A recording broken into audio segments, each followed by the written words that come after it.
Well, what's the crack, everybody? How are you getting on? Welcome to another episode of the Tom O'Mahony Show for Friday the 17th, St. Patrick's Day, by Jesus. Are you all excited? Are you all got out to parades? Fair play to you. Oh, Jesus Christ. Well, you're very welcome. The Deirdre O'Kane episode, or show, I should say, at the Hill Comedy Club, my show, is completely sold out. I've squeezed everybody in, even though I am getting messages and I kind of wish I put on a second show, but it's not feasible. But you know what? Isn't that great thing? Isn't it a great thing? Well, the 29th is half sold with Fred Cook, and Cornelius O'Sullivan is going to be joining him that night in the Hill. So the tickets, go through the link that is below, the magic link that has everything. Of course, Patreons would have gotten this yesterday. They get it ad-free. They get the video content, they get Ramble Pods in the middle of the week, and they get the live podcasts. So if you want to support the show, go ahead. And also, a handy thing to do is my Clattered, my stand-up special that I filmed in the Roisin Dove, is only available to Patreons. The link is there in that magic link as well. So for $3 hairs, you can watch an hour of Tom shouting and roaring at some lovely people in Galway doing a stand-up special. Also, if you have even an inkling, if you're somewhere adjacent, or if you're kind of excited about the weekend's rugby coming up, I don't know if you've been paying attention, but myself and many time guest Anna Capeless have started a podcast called Banana and Bears Rugby Pod. I think we're on episode 7. It's a very light, good crack look at the Six Nations as it's gone by. Go have a gander at that. It's also in that magic link where all my podcasts are. The Tom and Jerry Show is in there too. Go have a gander at that. There's a rake of those episodes, and that will be kicking off fairly soon too. Now that McBride has the roof back on his house. I think it didn't blow off in a tornado. I think he was actually just doing something with the roof. He took it off to get it washed, I think, and he's put it back on. Now things are back in the land of normal. We'll be starting the Tom and Jerry Show again, season 7 or 8. I think, Jesus, I don't know what season we're on, but we know what we're going to be doing. We have a roadmap for what we're going to be doing, so we're very, very excited. Listen, that's all the talking I'm going to be doing before we jump straight into the podcast. This man has many a comedy club. He's a fantastic comedian, but man, has he got an interesting story. The man from Strabanter. It's Ronan Boyle, everybody. Up and running. Up and Ronan. How's that? Fucking lovely. Oh, look, are you in Strabanter? I'm Strabanter through and through, yeah. Why, geez, I tell you, and I was to do your gig, and we will get that done. We will. It's just, well, at least diesel prices have come down. They're not €9 a litre anymore. Aye. Do you know what? We're with a couple of. I'm opening another club now in Derry. Good man. This one, like, see the club I run in Strabanter holds 55 people. So there's only so much you can pay out. Of course, yeah. But it's an unbelievable experience. Like, I've had all the top hitters up the north play it now. Yeah. Andrew Ryan did it last week. Shane Todd did it last week. We've got Kieran Bartlett coming back. He's doing a double show at the end of next month. Colin Geddes. They've all done it. And then all of them went on their podcast and talked about how brilliant it is. So there's something about it. Even though there's 60 people. Oh, it doesn't matter. You're standing on top of a pallet that I put plywood over. Beautiful. Just sits, and you know what? We had speakers and all. Now they've got surround sound in the room, so it's just the mic. Yeah, but it's like a cauldron. Even I was Connor Keys. I know Connor was on your pod. Connor, yes, yeah. Connor thought there was about 150 people, 120 people in the room, but when the lights went on, he just went, "Fucking hell, that's it." No, the way seemed to be, but it's something about the acoustics, the low ceilings. Yes, yeah. Everybody's like, and then Straban's full of mad bastards too, Tom. I'd say, I tell you now, the last time and only time I gigged in Straban, I was on the way back. It was a tonic is what it was, because I came from a gig. Who was running it? Was it Woodsy running it at the time? Woodsy made it. It must have been. Dicey Rayleigh's? It was a nightclub. Dicey Rayleigh's. Right. And I was coming back from a gig. I said, there's no way you're putting on a gig that late. He goes, no, it'll be fine to start at that hour. And I went, are you fucking sure? Because he's like, you're starting at 10:30 or something, like, and I wouldn't be on till fucking nearly 11:45 or something. So, but okay, well, I can definitely make it back. So I came back from Derry after doing a gig run that, let's just say, was shit, but it also shouldn't have had a man with the name O'Mahony in the if you get me. it didn't go down well with some of the tattoos that were sitting. Oh, I know.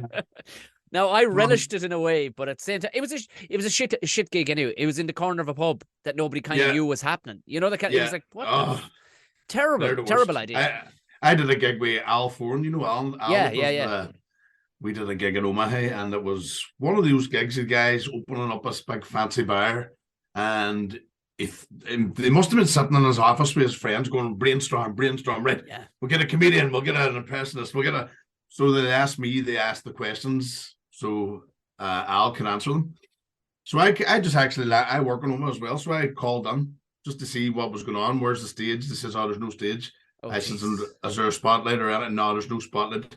We're just going to give you a mic at the bar, right? So I landed, and everybody was eating. There was no announcement. There was nobody was told, and they handed me the mic. And when I was standing there, and Al was looking at me, this couple beside us just got served their mains. You know, the steak just landed. I've been there so many fucking times. It's not even funny, like. So, and there were people around the corner as well that obviously not only did they not know there was no show, but they didn't even could see us if there was no way of. So all you hear was the clanking and the clanking, and when we spoke, people just ignored us. That's probably worse than silence. Yeah. Oh man. Jesus Christ! Like you wonder sometimes. Like it was Rory O'Hanlon. He's very clear and pointed when he says some things. Like, and he's just came out because comedy only never works when it's in places where comedy has no fucking business. And he was so right. Like it just doesn't work in some place. And also, you're assaulting people with comedy. Like they're not to be blamed. They're out for their fucking dinner, and all of a sudden, you're asking some fella some white fella from Dublin to do an impression of Chris Eubank into their faces as your man is having his tiramisu, going, get the fuck. Exactly. That's exactly. So there was only one table that sort of hooked on. It was like a group of fellas. Right. So I just said to Al, just stand at that table and give them a bit of stick. Here, we did it. The only thing I'd say about them gigs is you get paid okay. Yes, that's the thing. And you fucking well should. Fucking hell, man. Yeah. That is fucking tight. Like, just ignoring you. But it's like weddings too, when you do weddings. And if I'm at a wedding, I'm sitting at the table with the singles and it's men, and we're all having a bit of crack. And next minute, this cunt comes on and starts telling jokes that you need full attention for unless you're a one-liner. Oh, you can. It's just so their backs are up straight away. They're like, "Who the fuck's this boy again?" You know what I mean? So you're getting heckled by the best man's brother and his friend, and fuck them. So I go too high with prices, and they never. I got a close one there at the weekend. I was meant to do this. I didn't. Somebody asked me to do. You're going to get this. Somebody sends you a text. You look at it. You accidentally wanted it, so they know you read it. Yeah. But this guy, he must have read it with his toes, hey, and I just siphoned through what it was, and it was like, can you do my wedding? And it's one of them jobs that give you 50 quid for an hour. Go fuck yourself. Yeah. And then I heard them, they're mad. And then I was at a gig last night, and I was on, and I was did really well. It was a fucking cracker wee gig, and came off the stage, went down the stairs, and this guy just cornered me. It's me. He said, Kieran. And I was looking, I'm going, I know you're bound to get that too. And he goes, I sent you the text about my wedding. Bring the wife to it. No, they were talking as if it was already done. The only saving grace, man, is that we're away on holidays the same week.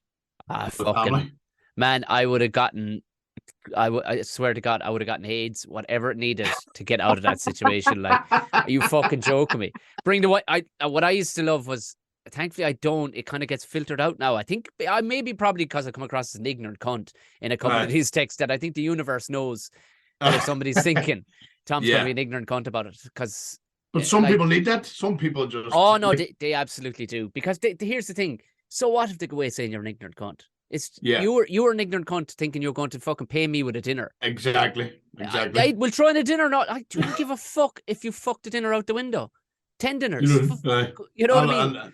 I'll eat a sandwich in the fucking apple green, thank you very much. And I don't want to be, I don't want to associate with you. I just want to show up, do my shit, pay me, and get the fuck out of there. Like, right, Mickey Bartlett said the same thing. It's like when you're asked to do a charity event, and Mickey say, "What's the fee?" Oh, we don't pay the X. Yeah. And Mickey's like, "Do you pay the doorman? Do you pay the bar staff? Do you pay?" and I'm the entertainment. No, people like there's people just think because they think it's so easy to be funny. This like it's a dangerous. It's one of the few I suppose professions where it'll go one or two ways. Like in meeting people, they'll either get almost aggressive with you in the sense that, oh, all right, because it's this. It's almost like a currency to be funny. And being funny is fine. And you can also maybe sing too, but can you fucking get up and sing well enough to get paid for it? No, you fucking probably can't. If you could, you'd be doing it. Like, you know what I mean? Ara, I mean, yeah, I've gotten a few. Would you do these? Would you do the? But it's the fucking. It's the when I see bad spelling, like you're describing it there now. That's me. That's.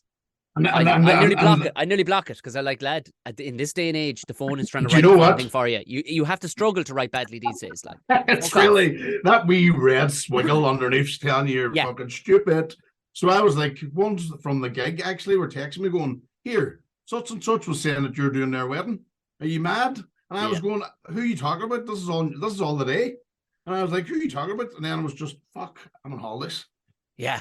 Yeah, thank Jesus. But you're right. You have to be like, even I've been doing MC for a few big MMA events locally. Right. Yeah. I used to do it years ago, so they brought me in. But it's a long day, Tom. It's what?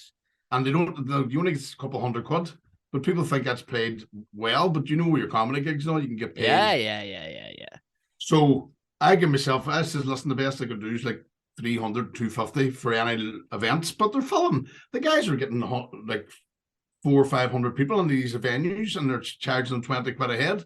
Yeah. And when I tell them 200, they're like, "You fucking 100." Look, you go one of two ways. Like you either you lowball the shit out of yourself inapologetically, or you go so screamingly high that they go, "Fuck, this fella must be unbelievable."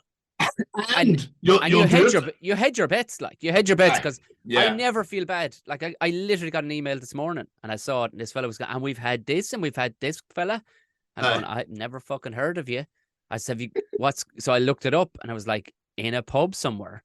And I went, all right, hit him with a price, because I'm like, that's gonna fucking take it. Like that won't just take a drive. What that'll take is 14 years of hard experience to pull the life out of that fucking room, like. Because I'm telling you now, looking at it, that's going to take everything I have to get that fucking good. And still, people might come away going, that fella wasn't great. And now I've tarnished it. So, man, you better be willing to fucking pay. So all these factors have to be taken in sometimes. And when it's just, like, it'd be another thing if, like, at least with musicians, they go, well, I've got a song to sing and I've got a guitar to carry and because it's so easy, you just show up in your shirt and a fucking... Yeah. Andrew, I think Andrew Ryan was actually saying to me last week, when he does the carpets now, that's the only time do you know whenever he has an hour, he puts it to bed every year. He's 7 of them. He has 7 of them now, he says. And I says, do you use it any time now? And he goes, oh, well, when I'm doing carpets. Oh, yeah. You know, stuff that you've just polished so thing, and you're going, right, you're just getting this. And if that doesn't work, it's them, the cunts. Because you know your hour worked and you've toured with it and you've done big shows. But he says it's the only time he can take it out, and it's the only time he would, just because people throw money at you. Even sometimes you get a gig that you highball them and they agree it, and you still go, oh. Yeah, I should have tripled it. Fuck. Yeah. But yeah, a lot of the time, and I mean, I've probably teetered towards the edge of being told to fuck off and be fired from the thing, because like I've done a series of corporates like over Christmas, and they had this whole spiel written out that they thought would work and the way the night would lay out. And I'll tell you now, lads, it sure as fuck isn't going to work. But we'll do night one, and I'll show you what kind of shit, because I've no shame, as I said, well, we'll do night one. And I was walking away, and your man says, I might give you a ring as you're heading down the road. I says, you do that. He says, hey, do you want to pop into the office there and we'll have an old chat? I says, we fucking well won't, because I'm away down the fucking road. I'm off the clock now. So I have the Bluetooth in the car there. You can give me a fucking ring. They want you to do Chef Ramsay. Come on in, fucking. And he basically, he totally got me then. He went, all right, so I don't have this fella for half a second beyond the clock. Grand. Yeah. And then so we're driving down the road, and he went, you're right enough that didn't work there, Tom. I went, yeah, wasn't I? Wasn't I right? Now, I think because we find out quicker than any other entertainer what oh works yeah, and what like doesn't. And there's there's no politeness. Again, if it's a song, fucking poem, people out of manners will nearly go, "Oh, fair play." When you finish, you'll get a clap. To get a clap doing fucking just talkies is a different. And for some reason, like out of everything, people hate comedians they don't like. Like they hate. Yeah. This Like is it was Jimmy you Carr could that you could says, you could tolerate like a singer or song that you yeah, yeah, whatever. But yeah. And then they if go, and they, I'll tell you who I do love, Lee Evans. You go, yeah, walk into the sea, cunt. Yeah, you're all right. We're not going to see eye to eye. Oh, I know. I think it was Jimmy Carr that says if somebody says you're the best comedian in the world, they're probably right. And if somebody says you're the worst, they're probably right too, because it's down to the person's opinion. Yeah. But people do get really angry over comedy. It's a strange thing. Yeah. It's a ridiculous one. It's a strange thing. But I meant to tell you, and I ran off subject. With that time after I came away from that fucking horror gig where your man tried to pay me with fags and everything, it was fucking bananas. Like, so I had to walk him to the ATM. Says, I will hit you onto the back of the Jeep and drag you up the fucking road. Derry may have seen carnage, but they won't see what I'll fucking do. They won't have seen what I'll do to you if you don't fucking pay. And where did you drive the whole way up from where? I come from, I don't know where I'd come from. I'd say Dublin that time because I was living in Dublin at that time. Still? But even still. And a dirt gig, and I knew the cunt to be paid for it. A fucking absolute, like, it wasn't a gig. It was just, I think Hegarty was there as well, and he's able to plow away because he kind of goes, it slips into his character. One-liners, and he kind of had gone into himself, and it was the finest. But I went up, and there was this handful of fucking angry birds. They were just fucking, they were, like they'd been on a hen, but you were going, this is your Thursday night. Would you relax, you fucking animal? Exactly. They hit you before you even open your mouth. Oh, well, I mean, as soon as they said my name, like, it was like a couple of heads swung around, and then they hear my accent. It was like, for a fuck. But you're from Europe. Yeah. But as I headed, I was going, I'm hopeful that Strabanter at least can't be worse than this. But I get in. It was, I still to this day talk about it as one of the most magical fucking things because I had no grasp. So I was at a low ebb. But I went, this is on the way back. And Woodsy reckons this will work at fucking 11 o'clock. Okay, all right, fair enough. And I pull in, I go in. Place is mannerly as fuck. Everybody's properly seated. I went, how is nobody eating the furniture at this hour of the night? Like, because I just left a zoo. What the and only a bit up the road. This is 15-minute drive. I remember there was a chap on. He was doing comedy at the time. He was in a wheelchair, and there was a nightclub upstairs. Like this was, and it wasn't like wheelchair accessible. So I had to actually throw him up my shoulder and drag the fucking wheelchair up with me. I went, this is if I had a vlogging team behind me tonight, like there's no fucking way. The whole night would have been fucking brilliant. Vlogged. We went, I'll never forget, it was in the middle, I was in the corner of the nightclub, is where the stage area was, and it was all mirrors. And it's high ceiling. Yeah, there was people up on the balcony. Sure. I know that. That's where I had my first pint when I was 15. I think somebody fucking died there by falling down the stairs or something. I know the guy well. Fuck. Leaning over, he fell from the balcony. But sad. Well, I mean, the same vein, probably one of the funniest Patrice O'Neill moments on a comedy stage happened to me that night, and we're having to crack, and the next thing, this fella, he was steaming, but he was trying to be really polite. He was on a low stool, and he tried to kind of sneak away. You know, when you're steaming, you can't sneak anywhere, like. And your man he tries to sneak off to the right to head to the jacks, and nobody's really paying attention because they're going, it's just a fella heading to the jacks, but his foot gets caught under the stool. In the most unbelievable fucking way, he went flying backwards, but his leg whipped like a whip, snapped the fucking stool a good 8-9 foot in the air. The place was rammed, so there must have been 100 people or more in there. I don't know how many was there. Everybody, including me, watched the stool for 15 minutes in the air, spinning, slow motion, just cracked like one leg right down in this guy's cock as he was lying on the ground. Shut up. And the guy just let this fucking gut wrenching roar out of him, and then crawled out of the room to the jacks. I could not. I had another 15 minutes, and I'd say if I got another 3 minutes of actual verbals out of me, it was continuous. It was just continuously just. I would nod and look back to the moment, and nobody straightened up the stool. The stool was on its side, and everybody kept fucking losing it. And I just packed it in. I was like, Woodsy, I can't outdo that moment. That is the one. How do you follow that? And stand ovation for the stool. was Oh man, Straban's was you're a going to tonic that love. night. It was a So fucking Straban tonic. now, I've sort of got Straban teamed. That's what the boys are saying because we're now. I'm going on well, but a year and a half now running the club. Class. The Boiler Yeah, Room, great the name. boiler, Sure, of course you have boiler. to call it that. Like, yeah. And I actually did BOYLER instead of everybody saying why. It was Keezy actually says just in case you get to the stage you want to pass it on. Yes. Yeah. They don't Yeah. have to change it to the name then. So, but it was wild for about 6 months. I mean, people loved doing it, but it was wild. And You then had you to. know yourself as Isn't you that get that funny how cock. you had to train the audience to be an Aye, audience? you Yeah, fucking I done the same. Now it was they weren't wild, but what they were was they were quite reserved. But by the yeah, third or fourth gig, they weren't folding their arms. They were like, "Oh, this is comedy. We know what happened. We know our role here." yeah, It's funny, isn't it, that a yeah, town wouldn't be yeah. used to it? Like, That's mad. And then because I think after Woodsy did it for a while, there was a lot of field ventures and it just did not work.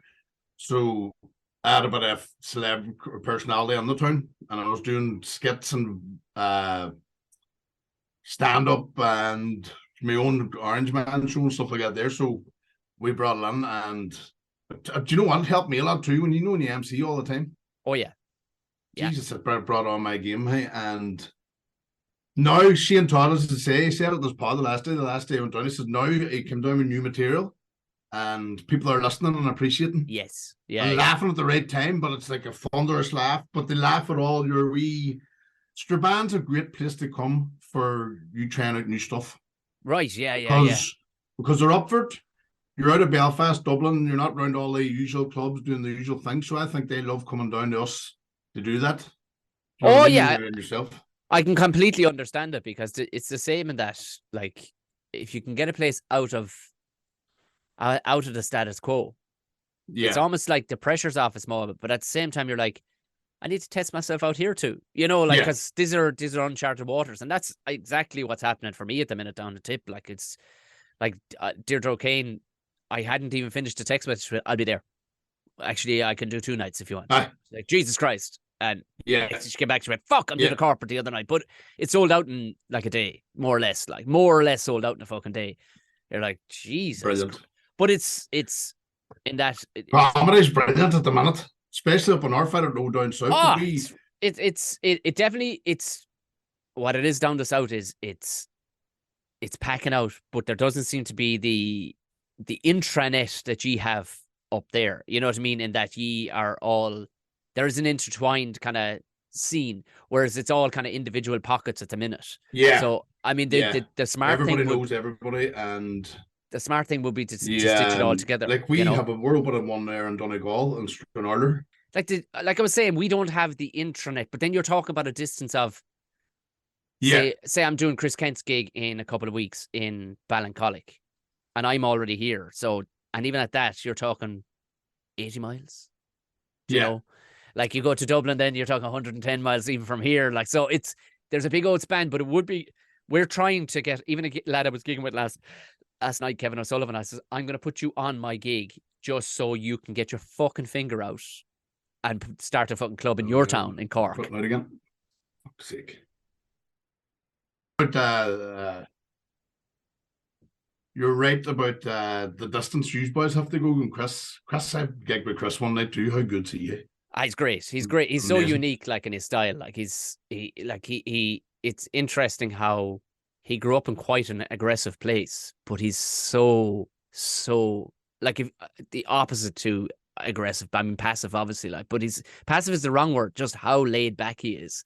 Just like so laid back. He grew up like that place is a fucking bananas. Like that he grew up like. Yeah. The one pub in the middle of it it has no windows. Like, and it just looks like a big storage shed for a lot lawnmowers or something. It's just a huge pub. It has a name called the Holly Hill Inn, but if you called it that, people would know it's called the Flying Bottle. So I mean, that'll tell you. That'll tell you. Bottle. See, Straban's the most bombed town in Europe. Is it though? Mm-hmm. When did they have their last bomb, or did they just throw? I remember going to school. It doesn't happen now since the Good Friday Agreement. Really, there's been there was one a couple of weeks ago, right? No, for fuck's sake! There you go. I knew it was in my brain somewhere that I'd heard something about. There was a couple of weeks ago, but In general, no, I remember when I was young, the town was just rubble. It was like some fucking Germany times doing, and Really? I remember we used to love hearing about bomb scares on the way to school because you got a day off. Like a snow day. Bomb scare was like a snow day. That's the way it was, and you didn't. It didn't even. It was like a word that was so commonly used that it didn't even sound scary. Isn't that There's isn't a, that interesting? Like bomb scare today, boys.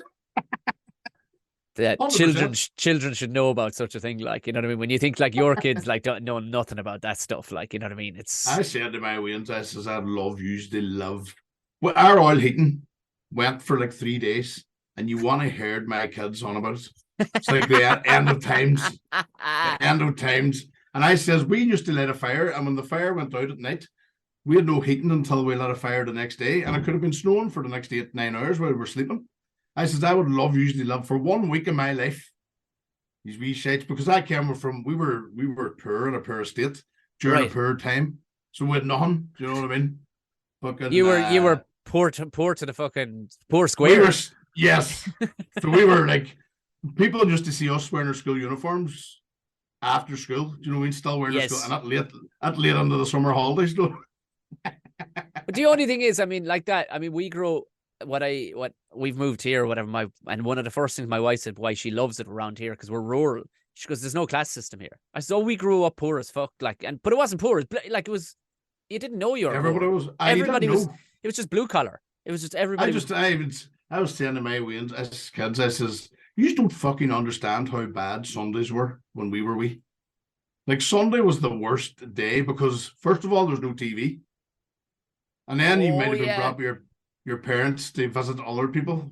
And there's Yeah. always rosary beads involved and masses and going to chapel and visiting places Our Lady appeared to. And well, that was ours. My granddad would have took us trips on Sundays, but in general, a Sunday was just like because everything up here closed as well. Oh, did it? Oh, right. I The was gonna. Why was it pubs, so the shite? Like, shops, right. nothing was open. There was like the first day of COVID, just emptied the streets. So you have no television, you have no entertainment, we had no money. So it was just a bad old day, and nobody went out to play. Or I just hated Sundays compared to now, where they don't know what waiting is with their devices. I'm like, Yeah. Yeah. Yeah. Sunday's a great day now. It's a great Yeah. day. Because there's fuck all else to do but have the crack. Like, yeah. Back, I'm very religious, wasn't it too? When we were like, I'm 46. Yeah. I'm 40. I You know what suppose I you see. mean? So Religion wasn't strong here around you see. I suppose it was teams where you grew up, like you had to be somewhat religious to nail your colors to a mast of some sort, whereas here everybody was the one thing, so there was nobody like if you'd one Protestant. I think he was a vet, and he was like, there's the Protestant lad, but nobody knew it really. All it was around here was GA that came first. Probably farming came second, and then religion somewhere maybe third or fourth to something else. But it was never top of the pile. It just and never has been. time you're up, you can jump on my podcast. We'll That's get a you up and this is what we're trying to do, Tom, because that's what you were saying. All our gigs are like I wouldn't drive over an hour to at least 10 gigs from that's my front amazing. door. That's amazing. And then I did Lavery's last week. That's an hour and a half. Do you Yeah, know what I mean? So everything's so we have so as I say, Fenton Harvey and I are doing that big show in bit and Derry, and it's 200 sold out this month, 150 already next month sold out. The last Friday of every month, and it's going to be class. But he's got a cracker club in Maharafelt. does he? Comedians love doing it. And it's unreal, 110 told or something. What's So his? we're trying to What's his one? big the terrace. So if we're trying to make it so you could do the boiler room the Wednesday, the terrace the Thursday, and finish in Derry in the big room. Do you know what That's I mean? And maybe amazing. get a podcast or something in between, but it'd be worth nearly staying up. That's what I'm trying to create with Chris. So we're trying to tie in with each other. Like he's the first. I think he has two beautiful places, like Ballincollig, which is out west of Cork, and then west again in a place called Sea Church. Beautiful, beautiful place, like, but well worth it. Decent paying gigs. But and he's kind of the last or the first of the month. So if people wanted to come do mine see if we could pick him up something on a Friday, arse around on Sunday, look at some shit, and then there's gigs in Cork 7 days a week now, Cork City. So there'd be 7 days a week. 7 days a week. There's something going on now, and I swear to God, that's happened since COVID, pre-COVID. It was dying on its Brilliant. hole. Cork City was dying on its hole, and like it was, and it's such a pity because when I start, that's it. Like when I started doing stand up, man, there was fucking comedy everywhere. Like there was comedy nights, and it just started to fizzle away. It was really the downturn. Like, but I mean, like you'd see 300 people queuing outside City Limits Comedy Club on a Friday and Saturday night, like to see. And there's Lavery's twice a week. Yeah, sales out in the middle of the week. In the middle of the week, like 170 people each night, and that's after the Empire, after the Tuesday. Yeah, you know what I mean. And then there's a gig on the weekend down the Queen's University, and that holds like fucking 250 or something. But then you've got Shane Todd doing the waterfront, or where's he doing? I think he's like doing 20 gigs in a row in the waterfront. That holds like 3,000 a night, and he's doing day and night shows. Every single person in Northern Ireland must be going to comedy. Like every children and everything must be going to comedy. There aren't that many people there. Like, it's unbelievable, and it's just long may it continue because Connor Keys was looking at me to get into comedy about 5 years before I did, because he knew my character and stuff like that, and I always wanted to do it, and I left it. But when I came in, I go, like when he was telling me at the start, he goes, Ronan, don't be getting into comedy if you think you're going to make any money, because it's 30 quid a gig and all this. And I was no, if I do it, it's because I don't think you can get into comedy for money. It has to. No, you can't get into it, like, because I mean, while there is money to be made at it, by fuck, you have to do some work. You know what I mean? You have to do some work to get good, and to especially, and they make it look like you're not doing any work as the key. yeah. And nobody understands that. So, but let the illusion fucking continue, because I'll tell you, it's working up here. And I had a part-time job where I was doing like 100 hours a week down in Dublin or near Dublin and places like that, working in a children's home. I don't have to do that anymore because of comedy. That's amazing. So it's clearing up all the time. So people say to me, it's hard work. I've been going like 6.5 years comedy, but only 4 years stand up. You know what I mean? But it's sort of, I've taken it good, and it's fucking, like, compared to what I was doing, it's not hard work. No, Jesus Christ! Like when you hear fellas cribbing, you're like, listen, I'll put you up on a fucking scaffold at -7, you cunt, and you come back to me. Do you know what I mean? You come back to me. But it is class to see up there, because, and I only hope, and you'll see it filtering down, because I would have been, especially when I was in Dublin I suppose I was the most frequent lad going from Dublin to the north. Like it was just you were it was ridiculous. Like, did you do Connor's dailies? Oh, a load of times, yeah. Dailies is great. So they're calling the Boiler Room the new dailies, like or vintage dailies. That's quality. Actually, you'll take great joy in this. One night, and I've told this a few times on the podcast, but you're the perfect person to tell it to. One night I was doing dailies, and it was, it must be, I guess, maybe 5 years ago now, almost to the day, because I remember it was March 18th. It was Friday, March 18th. And no, Jesus, that would make it 6 years ago. So the days after St. Paddy's? All right. And I'm driving up and excited for dailies, love dailies. And I get stopped by a cop outside on the edge of the town. I said, you'll not get in there this evening. I said, you'll not get in where? It's a big fucking town. I said, what are you talking about? He's like, nah. I was like, well, you're not explaining yourself. Is there something? Is there something up? And he goes, no. He said, no, they're this will tell you my naivety, right? He says they're practicing marching. And in my head I went, Jesus Christ almighty, fair fucking play to him.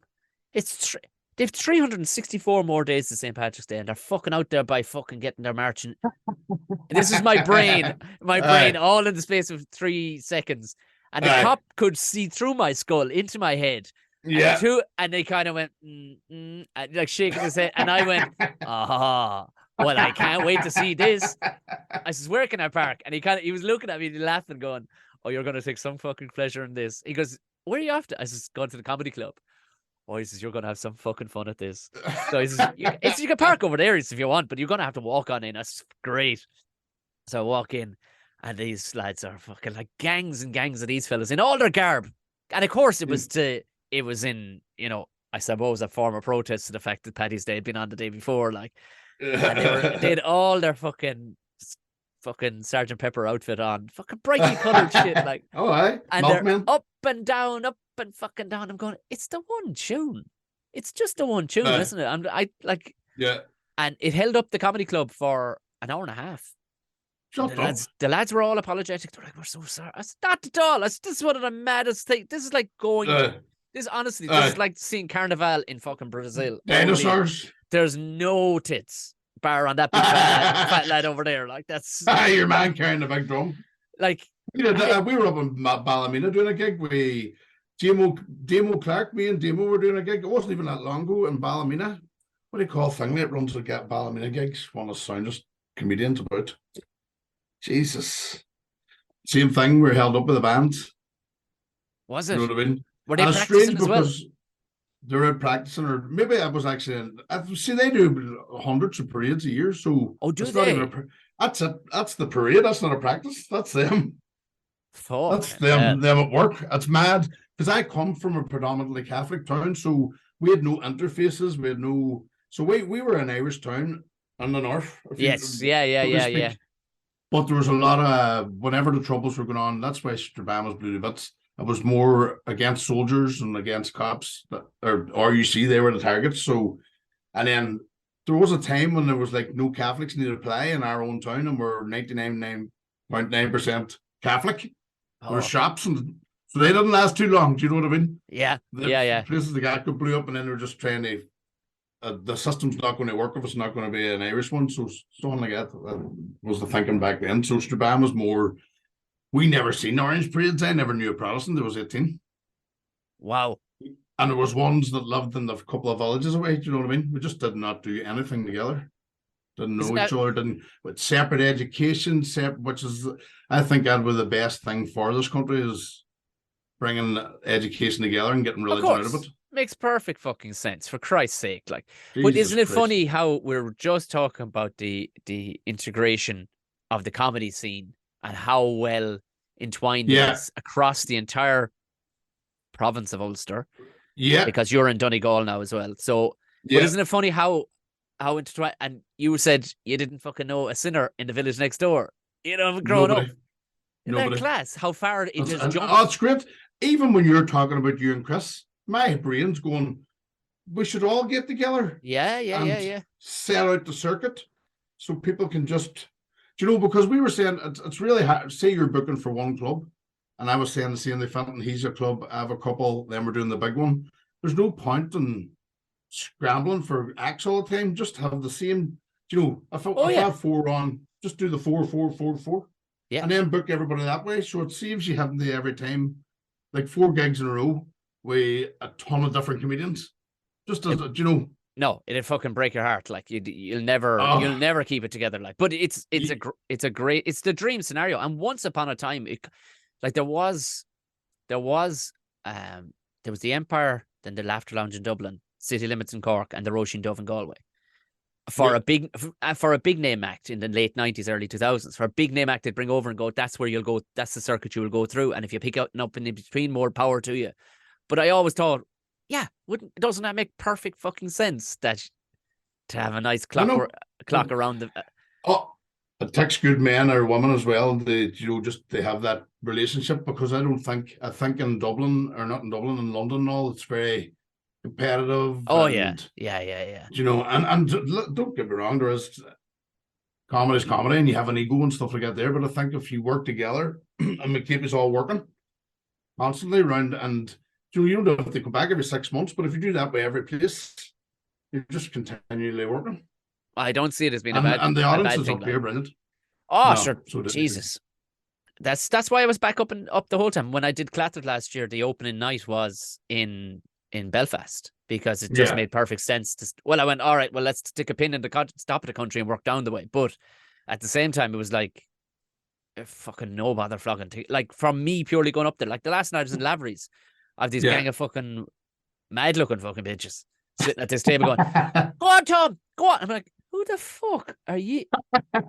It's mad. I just drove from Tip, like, who the fuck? But they were, and they were naming podcast episodes. I'm going, fuck, fair play to you girls. Fair play to And them. they probably know more about you than you think, because Like, I was standing in the urinal and a guy beside me starts talking about something I said 10 podcasts ago that I don't, it might have been just the top of the head. yeah, yeah, And yeah. it stays with them forever. But And so that's, it's dangerous for me putting out.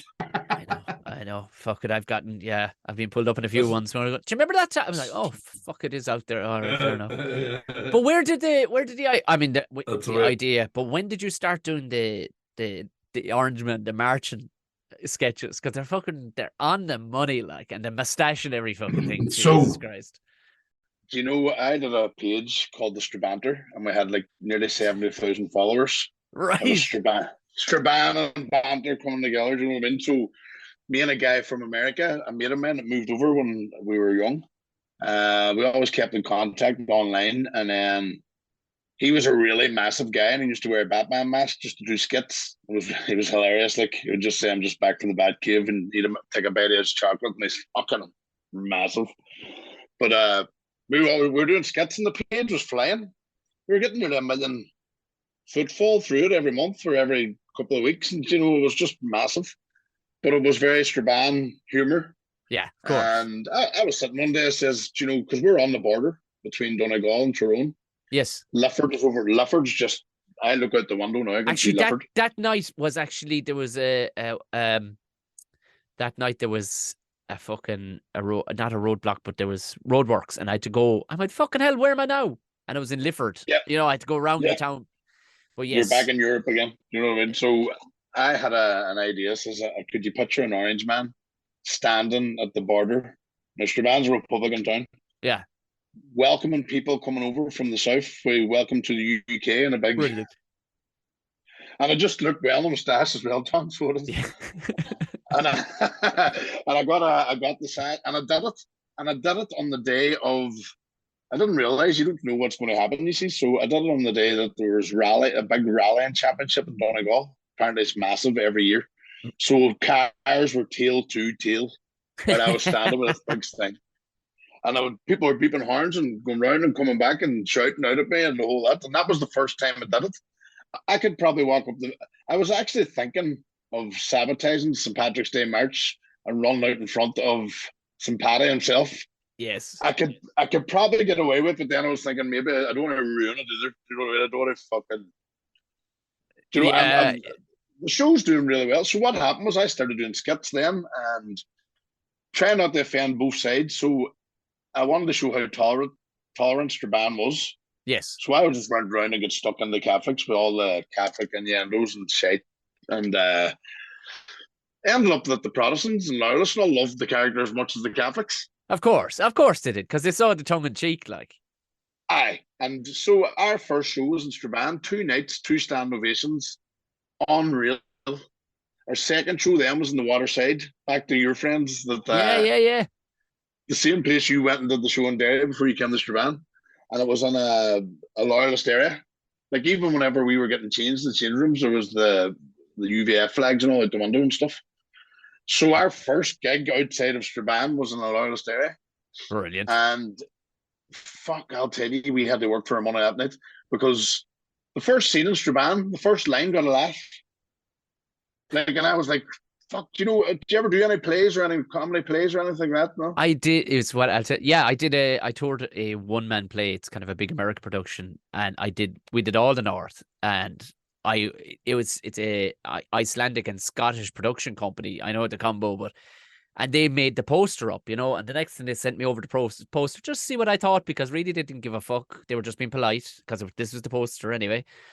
And one of the girl in the office had written Londonderry the date. I went, whoa, fucking, whoa.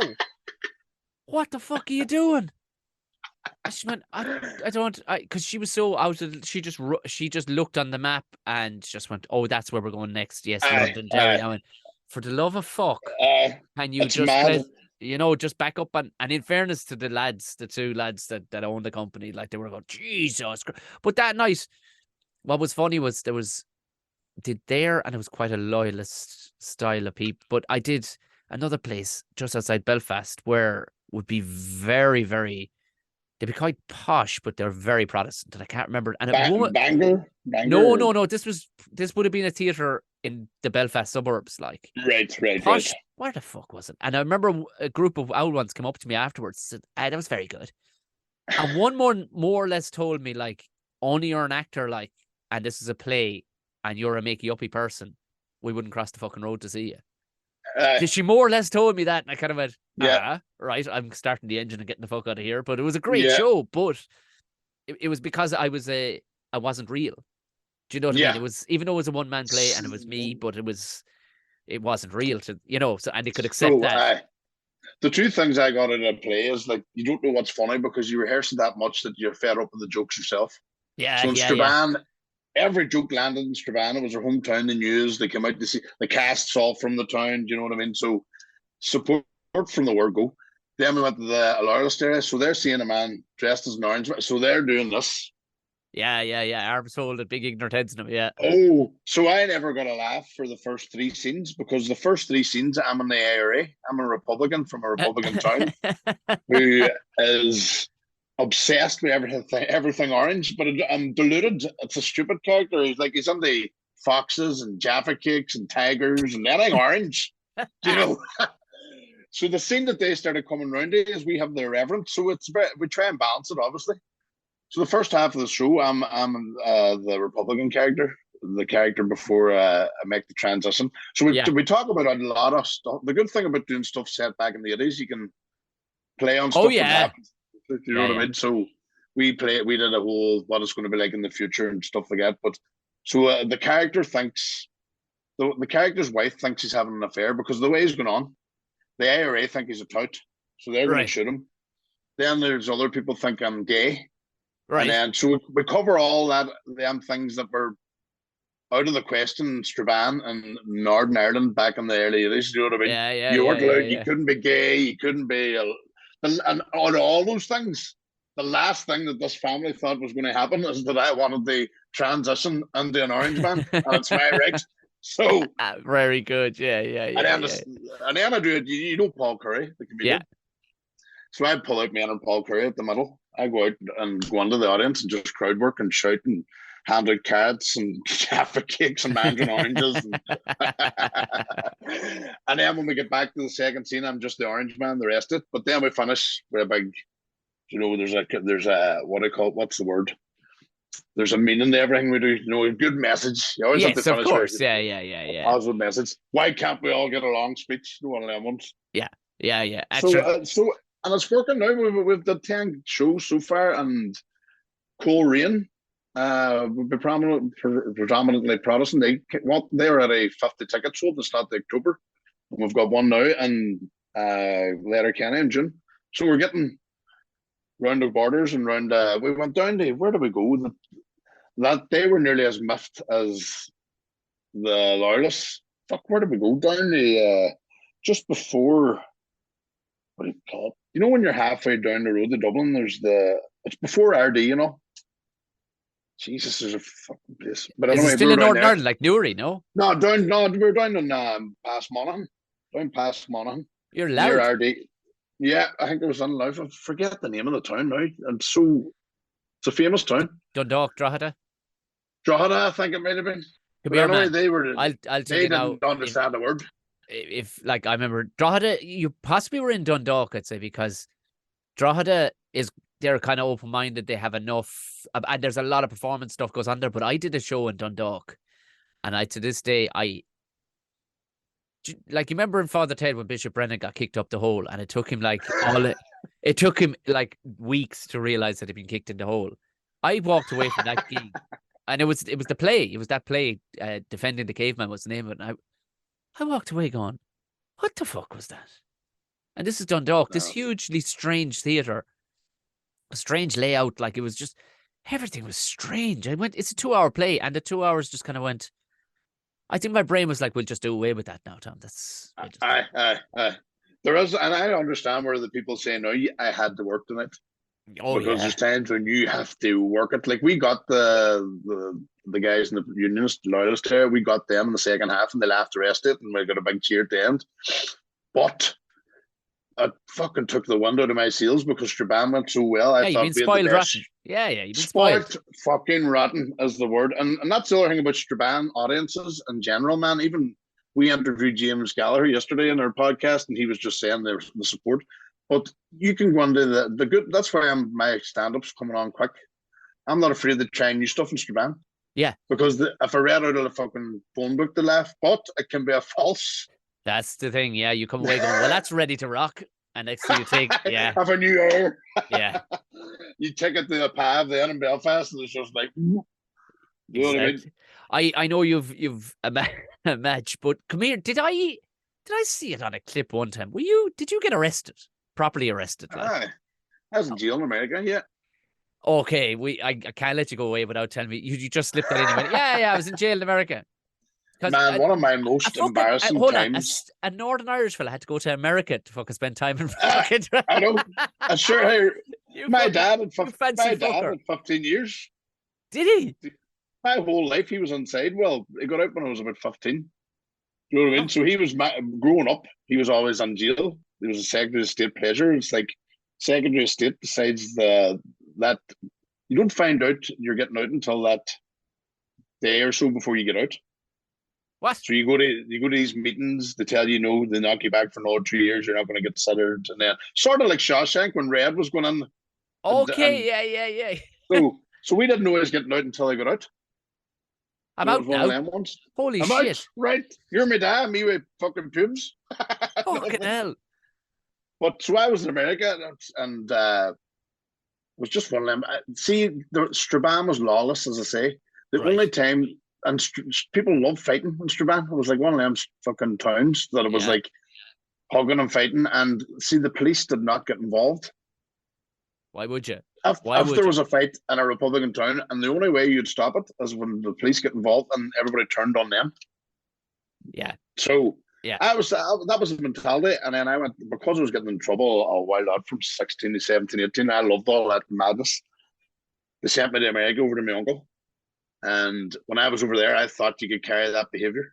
Oh. How wrong was I? How wrong? Went over to a civilized place like over there where you can't be seen intoxicated in the street. Yeah. Where were you? Where did you go? What Irish? Philadelphia. Of course, yeah. Upper Derby. So you're leaving a place where outside drinking's the thing. The place is different. So fucking get into. I don't know what happened. We were just in a bar one night and just. I went with this woman and she was a big one. You know how big she was? She had a fat forehead. Now, fucking hell! That's a unit. Holy shit! I've often pointed out what I describe as pints back.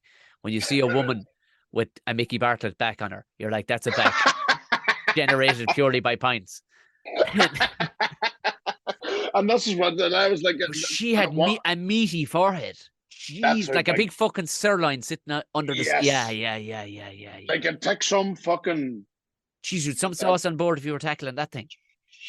Oh, it was bad. And I was out slow dancing with her, but her brother was a big doorman. So he thought I was out taking a hand. Do you know what I mean? Right. But I was genuine, because I was an ugly bastard. I was covered in spots in the skinhead. So he put me out, and then I was shouting at them, and police just pulled in, arrested me, and my mate got arrested just for saying, "Hey, why are you arresting him?" Do you know, it was one of them. But they got confused, and they thought if we let these guys out and it doesn't go to court, they'll skip back to Ireland. And then immigration were saying if you let them out, they'll stay here. Do you know, all that kind of. So we were like 2-3 weeks in jail in America. I was in the state penitentiary, like. Shit myself. This wasn't in a holding spot. They actually put you out into a fucking with actual prisoners. So there's a place called the Roundhouse in Philadelphia where they put you first for 48 hours, and it's a jail, like a proper. And I watched Shawshank. I watched fucking Oz. I thought I'm getting raped tonight, like. And you're on with all these black guys, and it's just. Do you know what saves you? Being Irish. Yeah, I was gonna say yeah, because they don't know what to make there.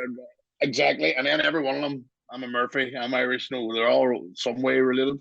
They thought we sounded like Lucky Charms, and so the scariest moment of my life, I always say it, and that's probably why I did MMA when I came back and then went on to stand up and sort of had the balls to do scary things, was we were driving, I was in an orange suit, with the shackles on. Ironically, your character was already formed. Yeah. And then the big doors went back, and there was boys in the towers with the guns, and the dogs were barking, and all the guys that were in the blue suits that you move into after 4 days, they're all shouting out the cells at you and all, and fresh meat and all for that. Fuck's sake. So the only way I could deal with it was deal with the present, right? Just deal with now. Because only 19. Fuck. 19. You know what I mean? So it was just like me, and I'm like, this is. So you're just wondering, what time am I getting ripped? It's not. Is it going to happen? It's like, because you watched everything. Yeah, I'm getting bummed. Andy Simple as that. Dufresne. Me and Mickey chatted about that in the last podcast. It wasn't until you're a bit older that you realised Andy Dufresne was getting bummed for years. Oh, yeah. You know, first time I seen it, I thought I fought these guys off and they didn't touch him. No, there when you read the small print, you're a wee bit older watching it again. Andy Dufresne was getting bummed for years. So this is all in my head. And then what happened was that the charges were dropped. They kept us for 2-3 weeks. They only put us in an immigration jail, where that was the scariest, because we were in there and they filled the place. Like, they would wait until it's packed with Mexicans and then ship all the Mexicans at one time. And so we were in, and we were told we're going home in 3 days. And I told this to a Mexican. He's turned around and said some Spanish or whatever language he's speaking. And the whole lot of them busted out laughing. I said, what he's laughing at? He says they said the same to him 3 years ago. So I'm like, Boyle on me, went into the cell for the next 2 days. He couldn't leave. He just thought, this is it.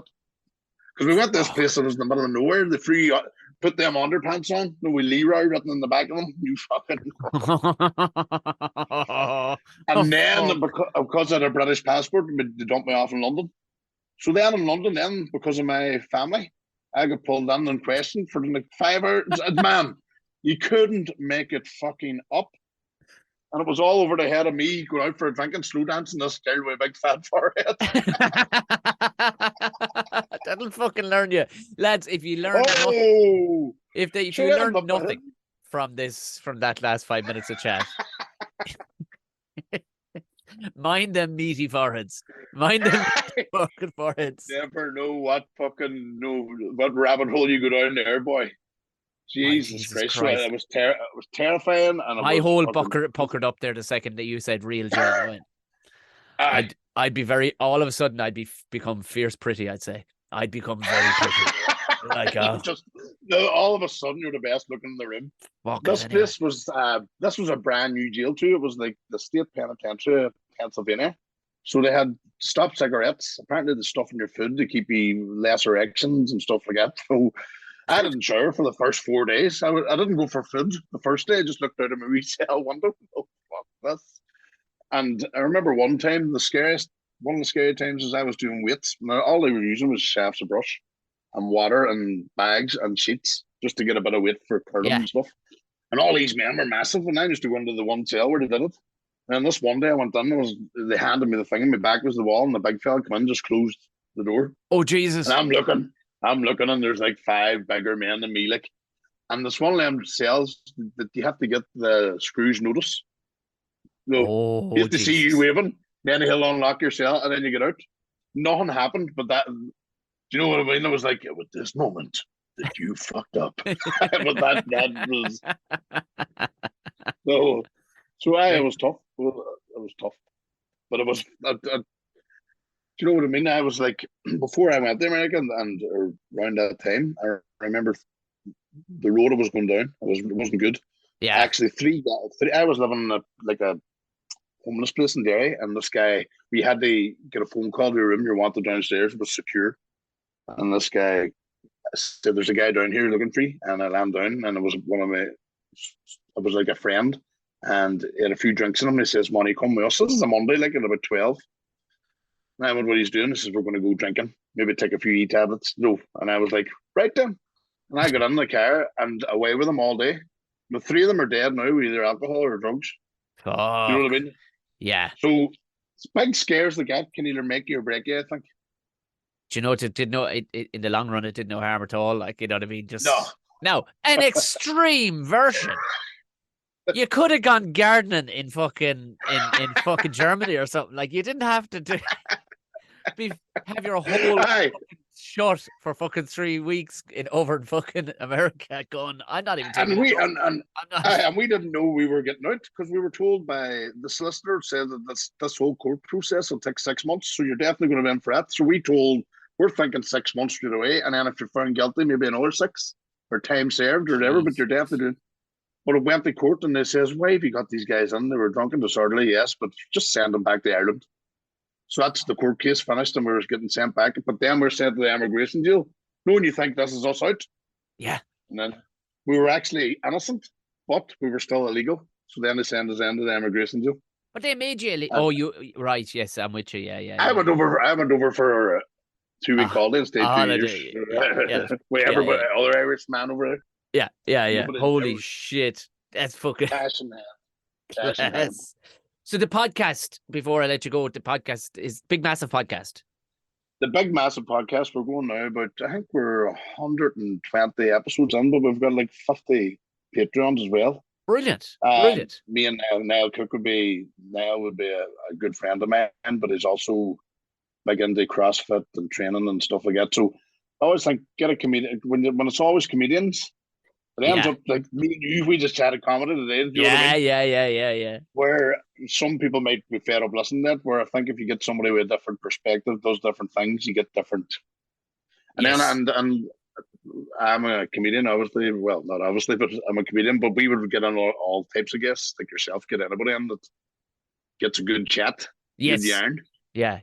Well, brilliant. So Big Massive Podcast, and Orange is the New Green is to play. Orange is the New Green is to play. The comedy club, the long-standing one is the Boiler Room in Strabanter, and the new ones. That's called Pure Crack Comedy. It's in the Kosh. Crack in the Kosh. That's the big one, and that's the one that I think is going to take it to the next level because it holds 200. Shit, you know what I mean? And it's filling up. So we're going once a month, last Friday of every month. But if you know the way things work, when like Straban was meant to be once a month, then it ends up you do 3 a month, 4 a month because Geddes wants to do a slot, and I can Colin Geddes sells out in 20 minutes. There you go. On my Patreon. Boom. Do you know what I mean? So he can ring me and say, "Can I do next Tuesday?" Yeah. Do you know? So the things. So I want Derry. I would love it. Imagine Derry got every week. That would be the amazing. And I think it's a city. I think it's capable. One of the first gigs I ever did outside of Dublin, it was in Derry. And I was actually living. I drove from Tip, drove up, and I was hosting it. And fuck me, it was huge. It was a theatre. It was in the Forum. And it wasn't. And it wasn't. I don't think it was. But still, there was like 150 people on a fucking Saturday night, or it was a strange one, like a Sunday night or something. And these people were just happy to show up. It was like, well, man, some of the audiences in Derry are unreal. You're even right, but there's still a wee bit of split in society. Like when we did that Orangeman show in the Waterside in Derry, nobody in the Catholic side would go to it.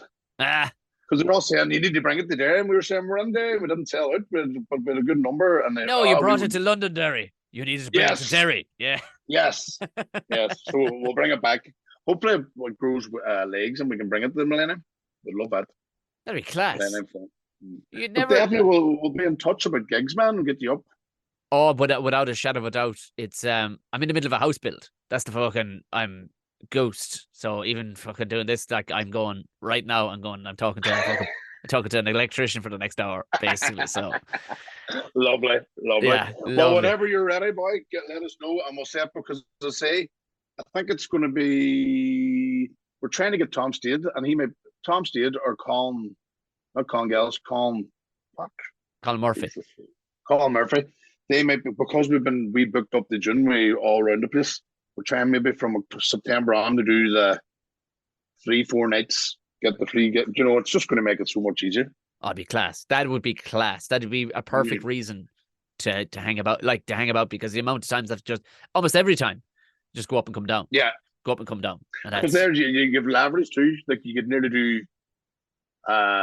Wednesday, Thursday, and then Friday and Derry. There's like, and even Connor Keys, 2 Connors like made a man, so we could maybe link dailies under that as well. You know what I mean? That'd be unbelievable. Holy Definitely. shit. Right. So it'd be good to see you, man. Absolutely, brother. Right. Thank you very much for coming on, man. No bother. Anytime. And as I say, we'll get you up. Thank you for having me. Not a bother. Go raibh míle maith a Ronan.